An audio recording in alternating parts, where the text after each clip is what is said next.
Hello and good morning. So we're going to try really hard not to make this week's video about the camper. We do love her. She's amazing. I mean, she really is. The layout's perfect, everything, the space, storage. But if you've seen our last two videos, you know we've had a few issues. But this week we are doing some more land prep. We're doing some gravel. Lou's gonna lay down some gravel in this area right here for when we're entering the camper. Again, this is not its permanent spot. This is its temporary spot. It will eventually go where Twinkie is, and we'll extend that pad. But for today, we're just going to add 3 or 4 buckets worth of gravel there.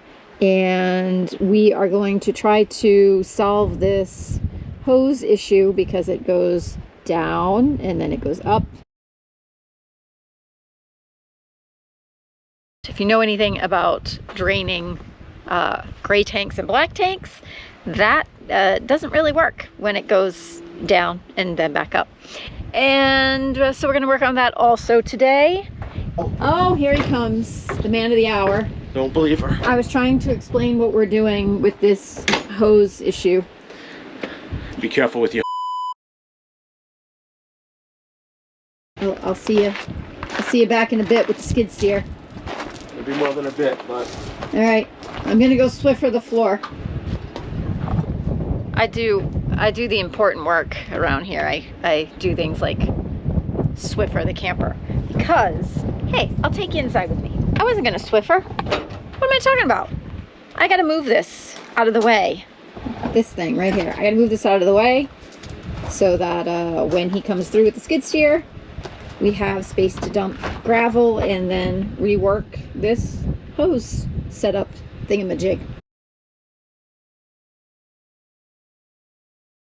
So we have had some very crazy winds the past few days, especially yesterday and last night.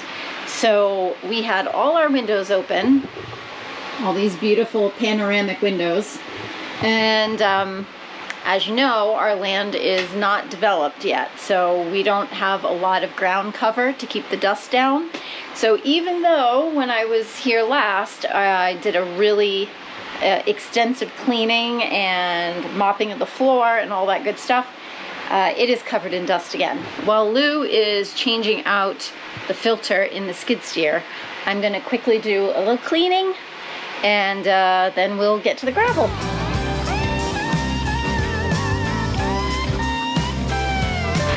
And yes, Lou, I'm filming myself cleaning because we need to make our videos longer. If those of you in our audience don't care to watch me clean, I don't blame you one bit, but I gotta make these videos longer somehow.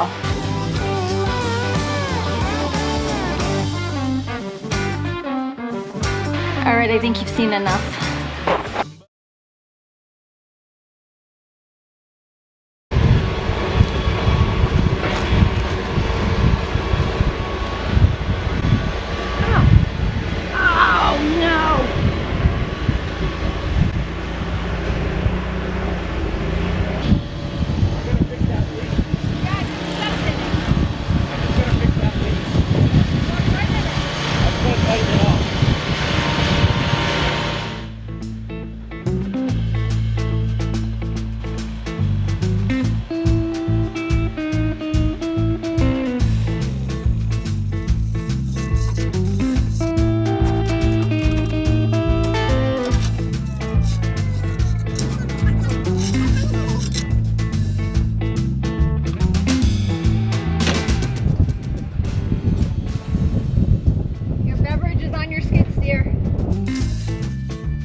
There we are going, just try to get some under the front of the stairs, and I think one more bucket ought to do us.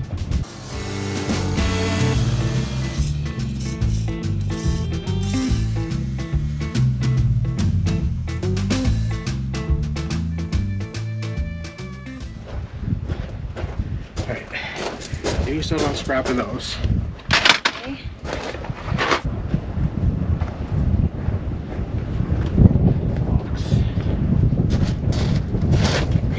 Okay. Slide me one.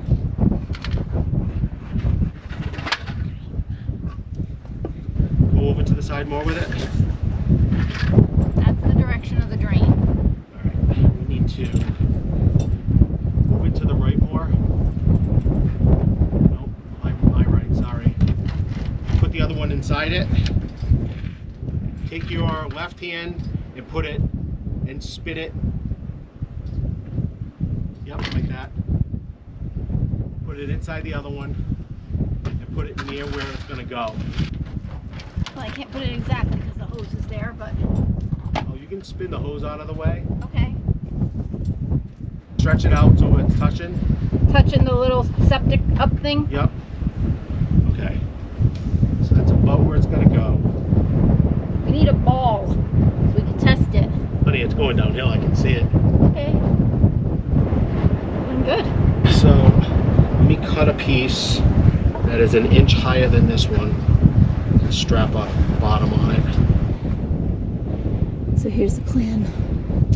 We created this chute with these wooden pieces that are going to gradually overcome the downward then back upward slope to our sewer pipe or septic or whatever it is, that thing.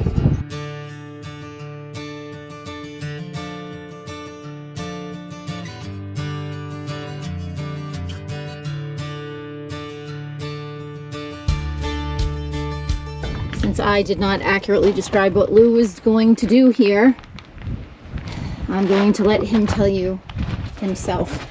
The problem we had was the drain for the septic, or the tie-in to the septic, which is at a perfect height. Because this is in a temporary location and it's such a long run because it's going under the camper because of the way it's facing, again, it's temporary. When we were draining, it was actually having to go uphill. So we would drain and then we would have to pick up the end of the hose, and it was a pain in the butt. So last week we left you with the to be continued. Well, we do the gray tank emptied fine. Again, we had to lift up the hose to get out the end, but we're like, fine. We're like, it's hooked up, it's working. Let's go ahead and start using the bathroom in here instead of going into our Twinkie and doing it in there and using that like an outhouse. So like we hooked it up, like great. Let's go empty the black tank. Pulled the handle, the rod, everything came out my hand. And of course it's not a screw-in type. It's the one that's got the internal clip. So that means that the dealership never actually checked it. Nope. They never dumped it. They never made sure that the valve opened, whatever. Because there's no way that didn't get damaged on the trip here, because the handle would have been damaged itself. The handle was in. No one checked it. As I was trying to dump it, I was so infuriated that I ended up calling up the dealership to yell at them. Ended up speaking with general manager of the store and went around with him for about a week, and he's like, well, bring it back in and we'll fix all the problems. And I'm like, no, like, you knew we had to pay to have this delivered. I'm not going to pay to have it delivered and brought back, and then knowing the way that this thing is built, by the time I got back there'd be a whole bunch of other things.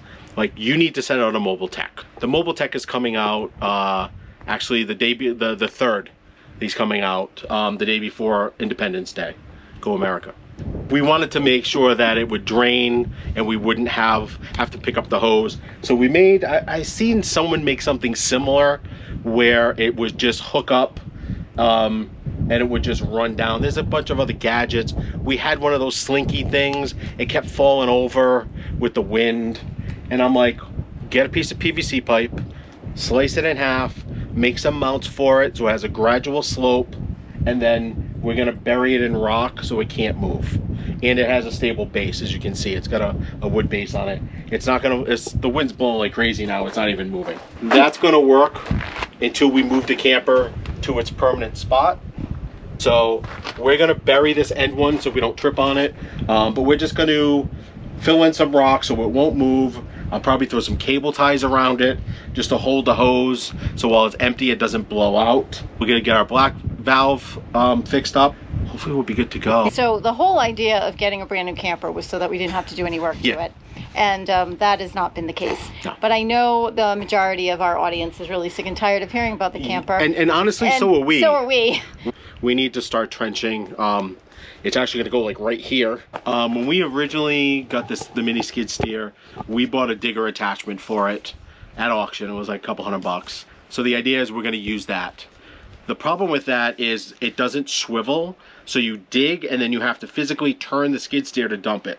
If that does not go well, I'm just going to go rent a mini excavator for the day, because once it's dug out, that's not a problem. It's just digging it, getting our pipes laid, running the wires, running the water pipe. Like, that'll take a little bit to do. It's not all going to get done like in a couple days. No. It's going to take us a while because we're not professionals and we're old. Then once we are trenched, we have our power and water here, then we will build out the pad with a smaller camper, aka Twinkie. We will build that pad out and then move this camper over there. The sewer will be on the right side. It'll all be like it should be and normal. So we're looking at storage units, and for what it would cost us for a year of storage, we could buy a pre-made shed, a decent sized pre-made shed. And for I think it's like $1,500, they have solar mini splits now that run just off of a solar panel. We don't need electricity run to it or anything like that. We're gonna get a shed, a pre-built. We'll put some gravel down, pack it down, put the shed on there, insulate it, and then and we'll climate control. We'll get a mini split, and then that's where we'll put our stuff until the shop is built and the house is built. And then after we move everything out, then Rachel wants a she shed. It'll be my she shed. It'll be a she shed. Or my gardening shed, or my whatever. I don't think it'll be a gardening shed. It's gonna be whatever I want it to be, because it's gonna be my she shed. But hopefully, upcoming videos will be more in the weeds of off-grid camera strapped onto the skid steer as we're digging. That was a fun footage to edit last time. So yeah, that's the latest updates just about on everything. Listen, we're gonna go flatten out some gravel. Okay. So yeah, thanks for tuning in. Thanks for following along, and we will see you next time. The other. Oh, sorry, I'm beating my husband. That was an accident. And also, we've been watching some other RVers. I never know what he's gonna say. When you're doing a video about your sewer lines, I don't want to see you poop.